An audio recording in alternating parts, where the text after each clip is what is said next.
Board of Trustee meetings an open meeting for the public to observe the board conducting district business. Therefore, audience members may address the board during the designated audience items section on the agenda. If you have any printed materials you want to give to the board members, you must provide them to the board secretary, Jane Kaiser, or to me, and we will provide them to the board. We also ask that members of the audience be respectful of others, remain quiet during the meeting so that everyone is able to hear the proceedings. For your convenience, microphones have been provided on both sides of the boardroom. Please speak directly into the microphone as to answer the questions to address the board. Thank you. Thank you, Officer Ontiveros. The time is 6:03, and we have the presence of a quorum, and this meeting has been duly called, and notice of the meeting has been given in the time and manner required by law. Our first item of business is the pledges of allegiance, so if you'll please stand.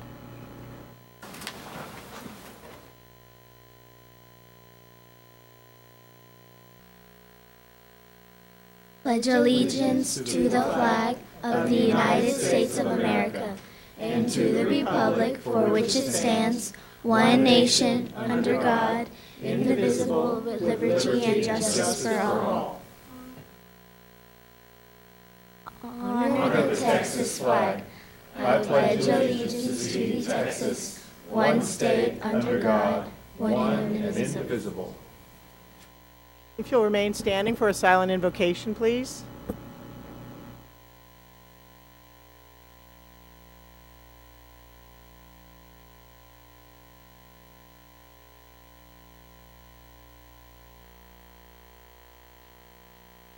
Thank you. You may be seated.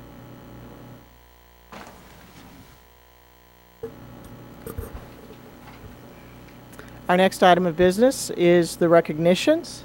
Dr. Dupree. Thank you, Madam President. If the board would join me in front of the dais, we will recognize some of our outstanding students and staff.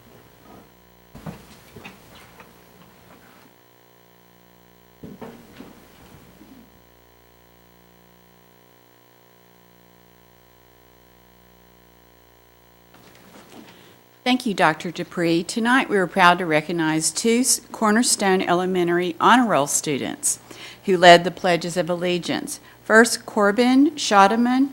Corbin, would you stand up and come forward, please? Thank you.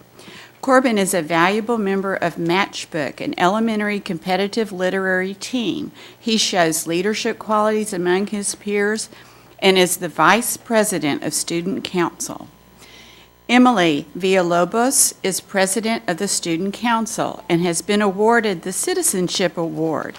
She exhibits outstanding character and displays a positive attitude on a daily basis, being very respectful toward others, and especially when working on a team. Help us recognize and congratulate Corbin Schodeman and Emily Villalobos.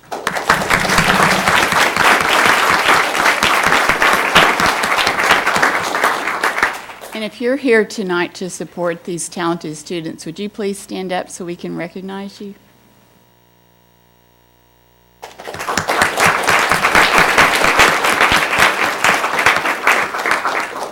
Thank you.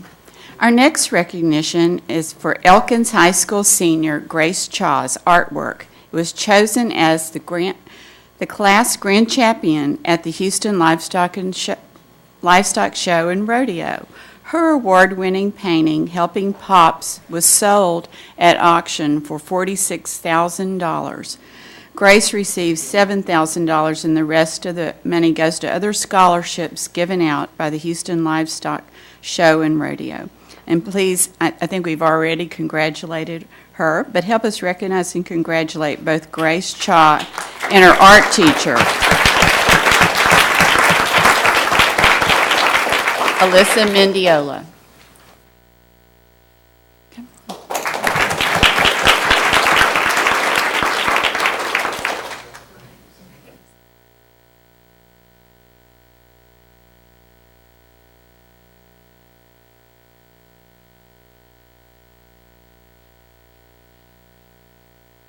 For our next recognition, the Fort Bend ISD CHOPPED Cafeteria Manager Addition Program was recognized at Action for Healthy Kids banquet for the 2014 Awards for Excellence in a Texas School Health Program.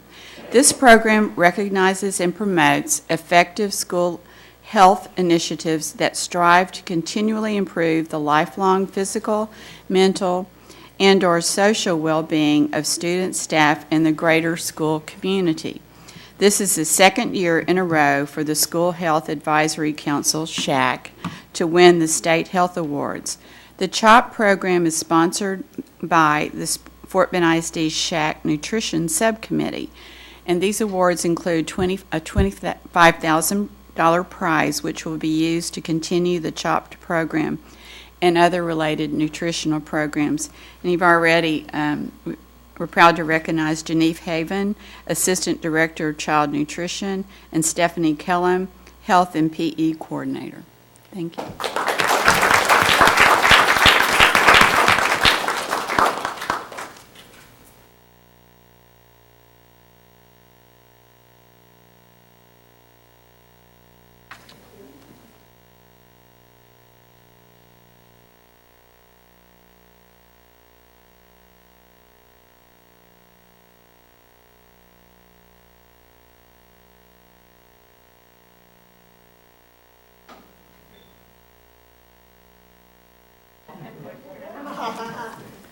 Thank you, Dr. Dupree. That concludes our recognitions.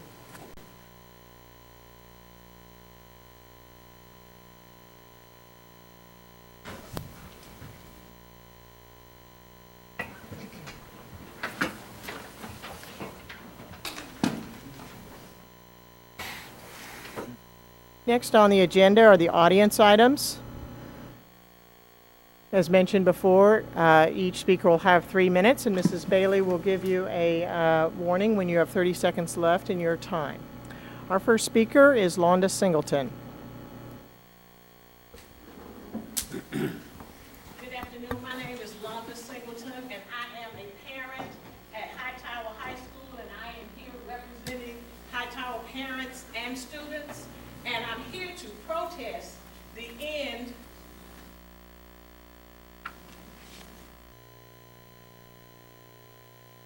end of the 8-block schedule at Hightower High School that was announced on Friday, March the 20th. This 8-period block schedule has been at Hightower since it opened in 1998. And we are distressed to hear this because it also occurred at the end of the course selection period, which we have had since the middle of February to decide not only on the courses for next year, but as a 9th grade parent, we were also charged with deciding on the course selection for the next 4 years. So in essence, we have been told to go from earning 31 credits down to 28 like the rest of the district. This is very distressing for the students as well as the parents. It will not allow them to take some courses that they initially were signed up to take. We requested and had a meeting with administration on Wednesday of last week, March the 25th, to ask why this change was made unannounced, especially since the district has promised to communicate and be open and transparent with major decisions, and we feel this is a major decision. What we were told was this affects the practicum, which is the new term for internships, and that our Hightower schedule did not comply with TEA's guidelines, and that we might be audited. Since we haven't been audited in the last 5 years, we're due for an audit in less than 10 years. So we kept asking, why does this block schedule need to be changed? The advantages are this is like the college schedule, and it gives our students an advantage. So we were distressed about that. The students are distressed about that. There's no consideration made for the students who might need those 8 to 16 credits if they have failed the class.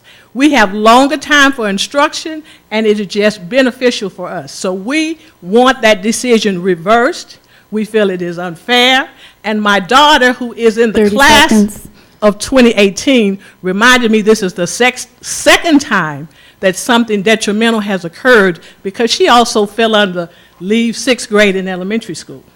So I need for a decision, and I need this to be looked at again on behalf of Hightower parents and students. Thank you, ma'am. Thanks for being here tonight. Our next speaker is Karen Francis. Good evening. Again, my name is Karen Francis, and I'm here as well to protest the block schedule change. Again, as Ms. Singleton mentioned, we did have a meeting with the superintendent and some representatives at the high school. My daughter is an incoming freshman there, and we're coming from a charter school, and we very much appreciated the block schedule and all that it allowed students to be able to do. I'm an administrative assistant for a university, and again, as Ms. Singleton mentioned, block schedule does give students an advantage. It's something that colleges all around, I guess, use. And if we talk about preparing our students to be college prepped and ready, that's one of the things, one of the benefits of being able to have a block schedule. Again, not understanding what the reasons were, they weren't communicated. We would very much like to have it reconsidered, and if we would very much like to have it reversed and put back in place. Thank you. Thank you, ma'am.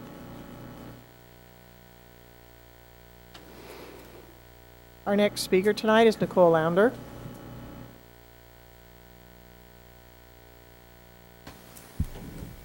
Good evening. My name is Nicole Launder. I'm a Fort Bend resident. My son, Emmanuel, is going into the 9th grade. He goes to Harmony School of Science in Sugar Land. It is a charter school.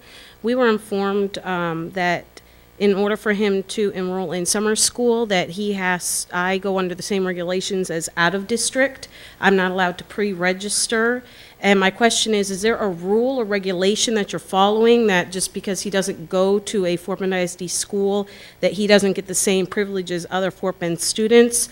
Or is it a technical issue because you have to prove his residency? If that's the case, could we somehow tweak or change it so that people like myself can actually come to the facility and say, look, I'm a Fort Bend resident, I would like to enroll my son or daughter in summer school? Since we are residents, I don't think it's necessary that I have to stand in line with non-residents on the day of registration and my son possibly not be able to take the class that he needs because of it. Thank you. Thank you. Thank you for being here tonight. We can't respond to it's not on the agenda, but thank you for sharing.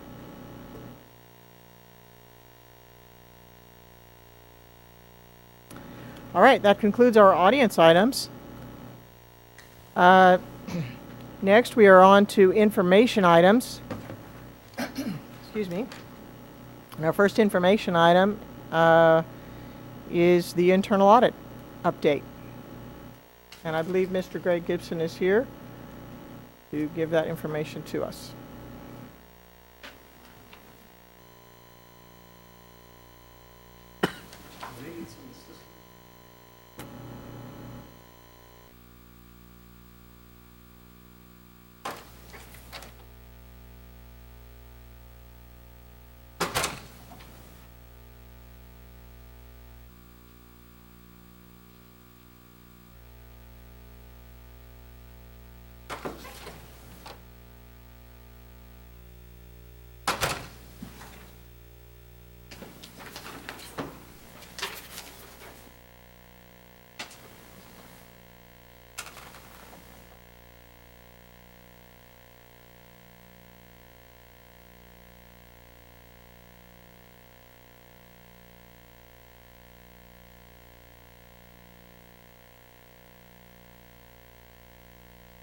Can you make sure that the microphone, is it on and that it's working?